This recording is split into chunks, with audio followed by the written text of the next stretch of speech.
네, 잘 보내셨죠? 네, 저도 잘 보냈습니다. 달 보셨습니까?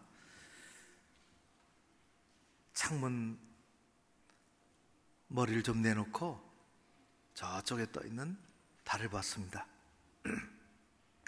송편 잡수셨습니까? 참 귀찮게 묻네요. 저도 송편 먹었습니다. 혹시 공장에서 만들어낸 기계 송편을 잡수셨습니까? 아니면 가족들이 빚어낸 손송편, 빚은 송편을 잡수셨습니까? 명절 때만이라도 평상시 바쁜 삶 속에 먼 송편을 빚기가 어렵지만은 기계 송편하고 손송편은 다르죠. 기계 송편은 기계에 힘이 들어가 있습니다. 기계가 반죽도 하고 잘라도 내고 안에 또 뭐 집어넣기도 하고, 손송편은 그 안에 가족들의, 어머니의 따뜻한 온기가 들어가 있습니다. 어떤 게 더 맛있을까요? 손송편이, 빚은 송편이 훨씬 맛있습니다. 그 맛의 차이를 아시죠? 거기는 사랑이 들어가 있고 위로가 들어가 있습니다. 명절 때만이라도 그 매달되지 않으니까 손송편, 빚은 송편을 먹으면 좋겠다, 그런 생각이 듭니다. 어느 가정에 명절 즈음에 이런 일이 일어났습니다. 옛날에 한번 제가 소개한 것 같은데 여러분들 다 잊으셨으니까, 며느리가 시어머니에게 편지를 보냈습니다. 구구절절히: 아버지, 어머니 보세요. 나이 들면 외로운 게 맞습니다. 그러나 우리는 기쁨조가 아닙니다. 심상치 않네요, 글이. 그리고 그 외로움을 견딜 줄 아는 사람이 성숙한 사람이고요, 자식과 손자, 며느리에게서 인생의 위안이나 기쁨이나 안전을 구하지 마시고 외로움은 친구들이랑 달래시거나 취미생활로 달래세요. 그 나이에 외로움을 품을 줄 아는 사람이 사람다운 사람이고, 가르치고 있습니다. 나이 들어서 젊은이같이 살려는 게 어리석은 겁니다. 마음만은 청춘이고 어쩌고 이런 어리석은 말씀은 좀 하지 마세요. 나이 들어서 마음이 청춘이면 여기 그대로 읽습니다. 주책바가지인 겁니다. 나이가 든 나이라는 권력이 생긴다는 것이 아니라 자신의 삶이 소멸해 간다는 것을 깨닫고 조용히 혼자 물러나는 법을 배워야 하는 가정임을 알아야 합니다. 얼씨구. 그리고 전화를 몇 개월에 한 번 하든 1년에 한 번 하든 그게 뭐 그리 중요한가요? 마지막으로 이번 추석에 아이들 데리고 몰디브로 여행 가니까 내려가지 못합니다. 그렇게 아시고 어머니 통장으로 10만 원 입금해 놓았으니 찾아 쓰세요. 약간 맛이 간 사람 같습니다. 아니면 네 가지가 없거나. 시어머니가 답장을 했습니다. 고맙다 며느라, 형편도 어려울 텐데 그렇게 큰돈 10만 원씩이나 보내주니 고맙구나. 근데 참 안 됐다. 이번 추석이 내려오면 선산 판 거 90억 하고 집 앞에 도로 난다고 토지 보상 받은 거 60억 해서 3남매에게 나눠주려 했는데 바쁘면 할 수 없지 뭐 어쩌겠니. 둘째하고 막내딸에게 반반씩 갈라주고 말란다. 우리가 살면 얼마나 더 살겠니. 온 가족 여행이나 잘 다녀와라. 화들짝 놀란 며느리가 안 하던 전화를 했습니다. 그게 아닌 어머니, 친정 어머니한테 보낸다는 편지가 잘못 갔네요. 친정에는 몰디브 간다고 하고 연휴 내내 시댁에 있으려고 했거든요. 어머니 좋아하시는 육포 잔뜩 사서 내려갈게요. 항상 딸처럼 아껴주시니 감사합니다. 오늘은 어머니께 엄마라고 부르고 싶네요. 엄마 사랑해요. 시어머니가 득달같이 답을 했습니다. 사랑하는 며느라, 엄마라고 불러줘서 고마운데 이걸 어떻게 하면 좋니? 내가 이제 보니까 내 눈이 너무 나빠서 그만 쓴다는 것이, 10,000원이라고 쓴다는 것이 1,000,000원이라고 썼구나. 선산 판 거 그저 60만 원, 보상받은 거 얼마, 장을 다 봐놨으니까 얼른 와서 밥상이나 차리거라. 사랑하는 딸아, 우리는 너뿐이다. 그랬습니다. 이런 콩가루 집안이 손으로 빚은 송편을 먹으며 우리는 배려하고 사랑의 마음을 느끼고 힘들면 위로받고 괜찮다는 한마디에 힘을 얻고 우리는 그렇게 살아가야 하는 사람들입니다. 여러분의 가정에 손으로 빚는 송편을 먹으며, 빚어낸 송편을 먹으며 찍어낸 송편이 아니라 하나님 주시는 이 가족 간의 사랑과 배려와 위로가, 사랑이 늘 충만히 흐르기를 주의 이름으로 축원합니다. 우리는 그것을 회복해야 하지요. 9월의 주제는 위로입니다. 잘 아는 것처럼 오늘은 세 번째, 최고의 선물 위로입니다. 오늘 우리가 골로새서 뒷부분을 읽었는데요, 3절을 읽었습니다. 4장 7절, 8절, 9절. 골로새서는 골로새에 보낸 편지입니다. 골로새는 새 이름이 아닙니다. 사람 이름도 아니고요, 간혹 사람 이름의 책이 있잖아요. 골로새는 동네 이름입니다. 에베소, 고린도, 빌립보 같이 이렇게 큰 동네가 아니라 그 틈바구니 있었던 크지 않은 동네이고, 그래서 사도 바울이 보낸 여러 서신 중에서 아마 제일 작은 동네에 수백 명, 후에는 수천 명 이렇게 모여 사는, 사도 바울은 골로새를 가본 적이 없어요. 골로새라는 이 동네를. 그런데 사도 바울의 제자가 있는데 그 에바브라라는 제자가 변해서 예수 복음을 이것저것 사도 바울이 안 가는 그런 곳까지 가서 전하다가 사람들을 여러 명 믿게 했습니다. 그래서 귀한 믿음의 공동체가 생겨서 한 사람 더 들고 한 사람 더 믿고, 그렇게 해서 골로새 교회가 생겼습니다. 사도 바울은 가본 적은 없지만은 제자가 그렇게 개척하고 이룬 교회에 특별한 관심과 사랑을 이 교회에 갖게 되었죠. 우리가 읽은 골로새서 4장의 7절서부터 보면은 사람의 이름이 엄청 많이 나옵니다. 다른 데도 많이 나오는 곳이 있지만은 두기고, 오네시모, 아리스타고, 마아가, 유스도, 에바브라, 누가, 데마, num바, 아킴보, 발음하기도 어려운, 어떤 사람들은 좀 알 것 같고 어떤 사람 낯설지요. 하나같이 이 사람들은 사도 바울에게 있어서 없어서는 아니 될 아주 소중한 사람들입니다. 하나님이 붙여주신 사람들이죠.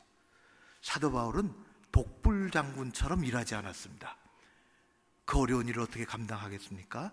그래서 하나님이 이렇게 예수 믿고 정말 변화된 아주 귀한 일꾼들, 그 사람의 출신이 어떻든지, 과거에 뭐하고 살았든지, 어느 지방 사람이든지 상관없이 변해서 새 사람 된 그 사람들을 하나님은 바울에게 붙여줬습니다. 한결같이 훌륭한 사람들입니다. 한 배에서 나온 형제들보다도 더 가까운, 서로 의지하는 형제 이상의 형제, 동역자, 하나님의 일을 같이 하는 그런 사람들입니다. 오늘 읽은 7절에서 9절까지의 말씀에는 그 중에 두 사람이 등장하죠. 두기고와 오네시모라는 사람입니다. 두기고와 오네시모를 사도 바울은 이렇게 소개합니다. 4장 7절의 말씀 중간을 따면 그는 두기고는 그는 사랑받는 형제요 신실한 일꾼이요 주 안에서 나와 함께 종이 된 자라고 극찬을 합니다. 상당히 믿음이 가고 이 두기고는 그런 사람이다 하는 것입니다.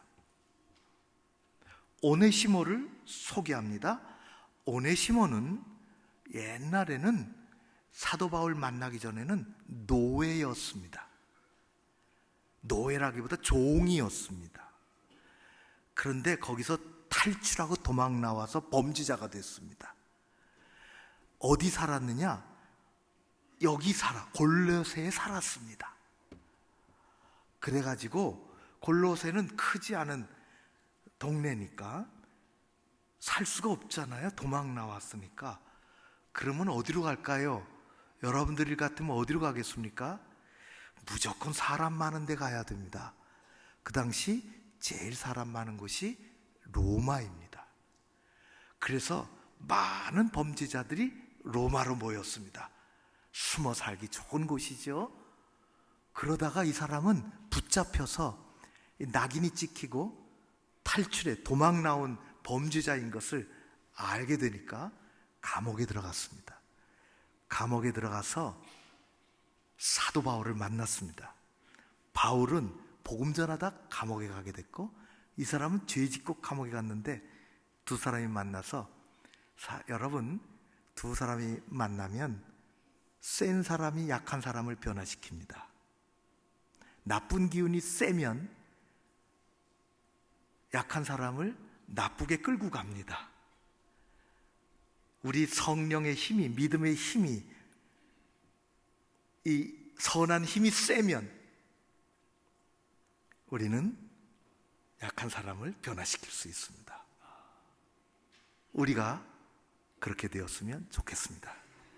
영향력 있는 그리스도인입니다. 영향력 있는 그리스도인입니다. 그래서 바울이 아무튼 했어요. 전도하고 거듭나게 하고 변화의 새 사람이 되고, 그래서 너무너무 귀한 일꾼이 되어 어떻게 된 거냐? 주인이 있었습니다. 이름이 뭐야? 골로새에 사는 빌레몬입니다. 그래? 빌레몬은 내가 잘 알지. 그리고 편지를 빌레몬에게 써서 이 사람이 이렇게 됐다, 이렇게까지 변했다 라고 한 것이 빌레몬서입니다. 자, 오늘 그 오네시모를 골로새서 4장 9절에는 이렇게 얘기합니다. 신실하고 사랑받는 형제 오네시모를 함께 두기고와 보내는데, 여러분 오네시모는 범죄인 출신이요 종의 사람이었는데 변하여 새 사람이 되어 사도가 그 오네시모를 향하여 형제라 그럽니다. 교회에서 더 근본적인 관계는 직분의 관계가 아닙니다. 하나님 아버지 밑에서 우리의 관계는 형제요 가족이요 신실한 사랑받는 형제. 그래서 이 두 사람을 두기고와 오네시모를 함께 보냅니다. 골로새 교회로 함께 보내죠. 왜 보낼까요? 무엇 때문에?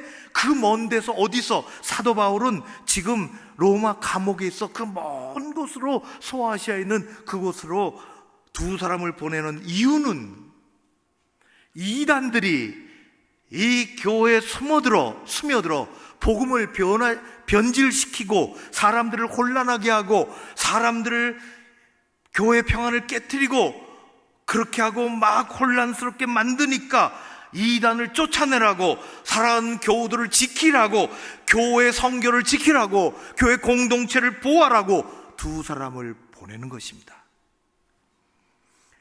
중요한 것은 두 사람에게 뭐를 줘서 보냅니다. 첫 번째로 손에 들려서 보냅니다. 손에 들려서. 그것은 이것을 가서 읽어줘라. 하나님께서 우리를 이렇게 하신다. 가서 이거 두 사람에게 줄 테니 이 성경을, 이 글을 가다가 잃어버리지도 말고 빼앗기지도 말고 다른 곳으로 가지도 말고 지금 힘들고 어려움을 당한 그들에게 가서 이것을 읽혀줘라. 하나님이 함께 하신다고. 그것이 오늘 읽은 골로새서입니다. 1장에서 4장까지를 보내는 것입니다. 요거 접어가지고 포켓에 싹 넣고 그렇지 않습니다. 지금이야 2000년이나 인쇄술로 얇은 종이에다가 이렇게 했지만은 옛날에는 써서 두루마리로 해서 그걸 갖고 가는 것입니다. 두 번째로 보내는 것이 있습니다. 그것은 손에 들려 보내는 것이 아니라 마음에 담아 보냅니다. 마음에 담아 보내는 것은 위로입니다. 그래서 오늘 골로새서 4장 8절에 이렇게 이야기합니다. 그들을 보내는 것은 너희로 우리의 사정을 알게 하고 너희 마음을 위로하게 하려 함이라. 그렇게 보내는 것입니다. 보이지 않는 것, 마음에 담아 보내는 것, 그것이 위로입니다. 사랑하는 성도들에게 가서 위로해라. 우리의 근황을 전하며 위로해라. 성도들이여, 당신들은 결코 혼자가 아니요 하나님이 함께 하신다고 위로해라. 이런 믿음의 사람들이 다 함께 한다고 위로해라. 내가 늘 기도한다고 위로해라. 위로가 중요합니다. 우리는 위로받아야 살 수 있습니다. 여러분, 사도 바울이 어떤 사람입니까? 불 같은 사람입니다. 누구도 그의 의지를 꺾을 수 없습니다. 그는 자기가 거듭나서 이렇게 얘기합니다. 사도행전 20장 24절의 말씀에 보면 불같은 하나님의 종 사도 바울은 자신의 결기를, 복음에 향한 열심을 이렇게, 내가 달려갈 길과 주 예수께 받은 사명, 곧 하나님의 은혜의 복음을 증언하는 일을 마치려 하면은 나의 생명조차 조금도 귀한 것으로 여기지 아니하노라. 이게 사도 바울입니다. 이 복음을 가지고 전하는 데는 내가 끝까지 달려갈 것이고 내 생명조차 이 복음을 전하는 것에 방해가 되지 않는다. 그렇게 하는 사도 바울에게도 여러분, 그가 가는 곳마다 다 프랭카드 들고 두 손을 올리고 또 안아주면서 환영하는 것이 아닙니다. 그는 수도 없는 힘겹고 그를 짓누르는 일들을 만났습니다. 성경에는 그래서 살 희망마저도 잃어버린 것 같다고 얘기하기도 합니다. 살 희망조차도 그런 일들을 경험해요. 사형 선고받은 것 같다고도 얘기했습니다. 이 불같은 종이, 우리가 4장 여러 사람들 이름 나올 때 11절에 이렇게 되어 있습니다. 4장 11절. 이런 많은 사람들이 나의 뭐가 되었다고요? 위로가 되었다. 교회가 어렵구나, 사람들이 힘들어한다, 가서 하나님의 말씀을 전하며 위로를 전하라. 그리고 이 많은 사람들이 또한 나의 위로도 되었다. 사도 바울은 위로로 사람을 보내고 또한 자기 자신도 위로받아야 살 수 있는 사람이었습니다. 사도 바울이 넘어질 때도 다시 일어날 수 있었던 원동력은 하나님이 함께 하시고 위로하는 사람들이 함께 하는 것입니다. 그건 누구나 마찬가지입니다. 열심히 일하다가도 힘내다가도 쓰러지기도 하고 어려움을 겪기도 하고 우리는 사람의 위로자가 되기도 하지만, 위로하는 사람이 되기도 하지만, 우리는 위로하는 사람이 필요합니다.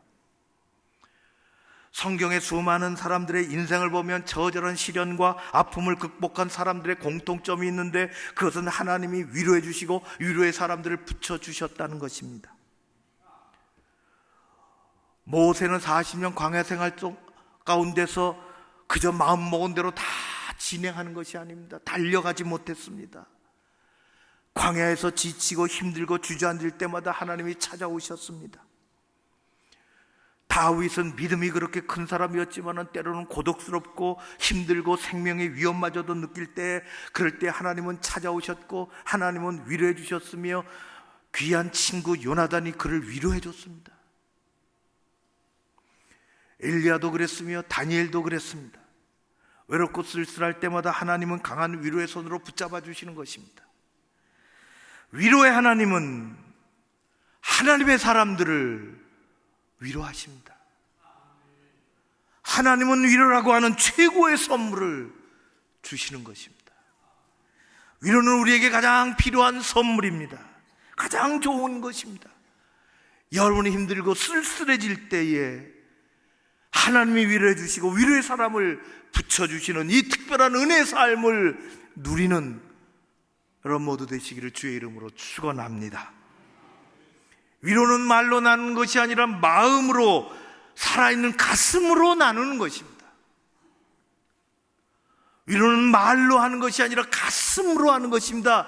그래서 두기고와 오네시모를 보내면서 그 마음에, 사도 바울의 마음을, 그 위로를 집어넣어서 가서 전하라, 그렇게 했습니다. 위로해줘라. 오헬리가 많은 글 쓴 중에 재미있는 단편소설, 정말 메시지가 아주 강한 단편소설이 굉장히 많아요. 병원의 이야기도 있고, 아내와 남편의 이야기도 있고, 강도와 권총, 강도와 신경통이라는 아주 짧은 단편소설이 있죠. 강도가 권총을 들고 집에 침입했습니다. 잠자고 있던 주인을 깨웠죠.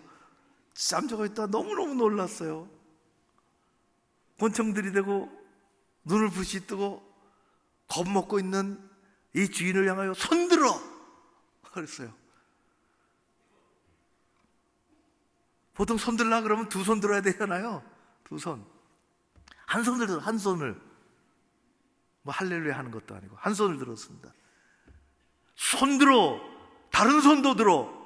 그러니까 주인이, 죄송합니다, 저는 한 손을 들 수가 없습니다. 신경통이 있습니다. 신경통이 얼마나 심한지 저는 한 손밖에 들 수가 없습니다. 이 신경통이라는 말에 권총을 들고 있던 이 강도가 앉았습니다. 아니, 당신도 신경통이 있어? 나도 신경통 때문에 이 짓을 하고 있습니다. 신경통이 얼마나 심한지 낮에 일을 할 수가 없어요. 밤에 잠을 잘 수가 없어요. 먹고 살려니까 총 들고 밤에 이렇게 다니는 겁니다. 권총을 내려놓고 총을 내려놓고, 아니 그런데 당신은 어떻게 신경통이 있는데 잠을 잘 수가 있어요? 두 사람이 신경통으로, 옛날에 힘들었는데요, 누가 이렇게 해보라 그러고 누가 이렇게 해보라 그러고 어쩌고 저쩌고, 그래요? 그 약이 어디서 났어요? 뭐 그러면서 자신의 아픔과 어려움을 나누며 위로하며 화기애애해진 것이 아니라 화기애매해졌습니다. 위로는 마음을, 살아있는 가슴으로 나누는 것입니다. 아픔을 이해해주고 알아주고 마음을 나누는 것이 진정한 위로입니다. 우리 사회가 그렇고 우리의 삶이 그렇습니다. 하나님은 위로해 주실 줄로 믿습니다. 위로의 사람을 붙여주실 줄로 믿습니다. 추석 하루 전인가 그 전날인가요? 연휴가 시작되기, 시내에서 회의를 하고 교회로 들어오는 길에 눈에 띄게 시내가 길이 좀 안 막히더라고요. 그래서 한강 다리를 건너는데 중간까지 잘 왔어요. 그냥 아주 잘 가더라고요.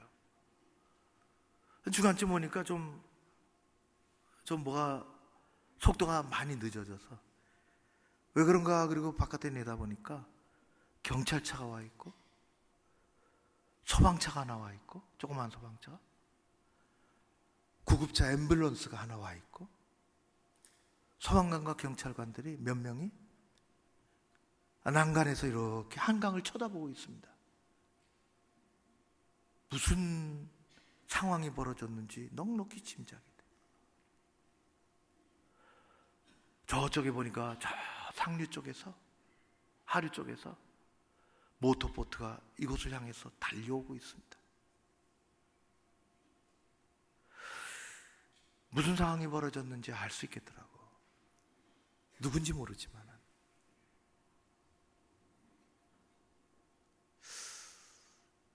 혹시 또 낙방을 하지 않았나? 수십 번 취직에 또 무너져 내리지 않았나? 추석을 앞두고 너무 힘들었지.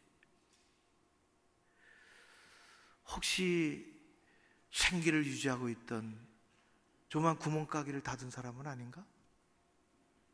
회사에서 무슨 어려운 일이 있었을까? 누구하고 어떤 큰 어려움을 해결하지 못했을까? 어젯밤에 잠을 못 자고 나와서 서성거리다가 마음과 삶의 짐이 얼마나 크고 거기에 짓눌렸는지 그냥 뛰어내린 것, 결과는 알지 못하고 자동차에 밀려서 왔지만은 누군지 모르지만은 구해지기를 바라고, 구해졌기를 바라고, 누군가가 한마디 살아있는 가슴으로 위로를 해줬으면 아마 이런 상황까지는 오지 않았을 수도 있지 않았을까? 그런 생각을 하게 됐습니다. 사도 바울도 위로하라고 보내주고 자기도 이런 사람들 때문에 위로받는다고 했습니다. 우리 모두는 위로가 필요한 사람이요, 위로가 필요 없는 사람은 이 세상에 존재하지 않습니다. 위로는 우리의 마음속에, 마음에 아주 무거운 짐을 내려놓게 만듭니다. 위로는 내가 이 세상에 혼자 사는 것이 아니라는 것을 알게 해줍니다.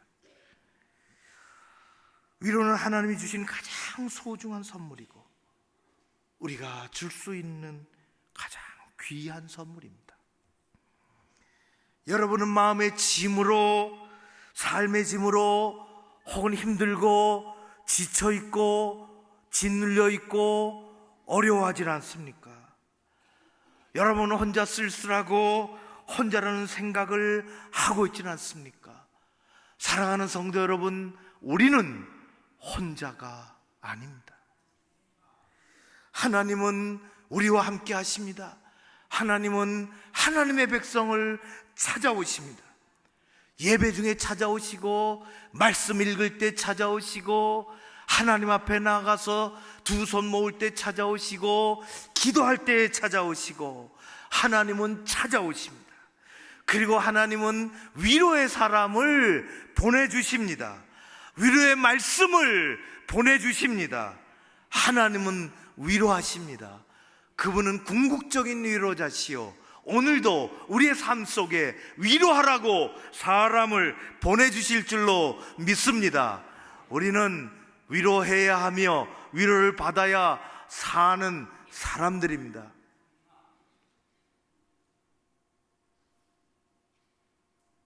우리 사회는 늘 들끓어요. 쉴 날이 없습니다.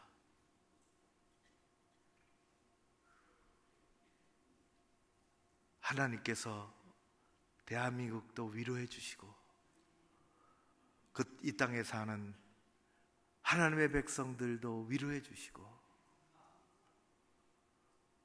아무 힘없이 살아가는 수많은 사람들, 저 북한의 변방에서, 그 땅의 마음의 변방에서 언제나 새로운 세상이, 마음 놓고 밥 한 끼 먹는 세상이 올까나 하는 사람들에게도 위로해 주시고, 살아가는 일 가운데 이런 일 저런 일 만나는 하나님의 백성들 여러분 모두를 하나님이 위로해 주시고 위로의 사람을 보내주시기를 주의 이름으로 축원합니다. 고마우신 아버지 하나님을 찬양합니다. 하나님은 위로라고 하는 최고의 선물로 우리에게 주시는 것을 감사드립니다. 우리가 세상에 살아가지만 혼자가 아니라는 것을 깨닫게 해주시고, 우리가 위로받고 위로의 사람들의 위로를 누리며 이 세상의 많은 사람들의 살아있는 가슴으로 위로하며 살아가는 하나님의 백성들 되게 하여 주시옵소서. 주님께서 이끌어 주시고 인도해 주시기를 간절히 소원하오며 예수님 이름으로 기도하옵나이다. 아멘.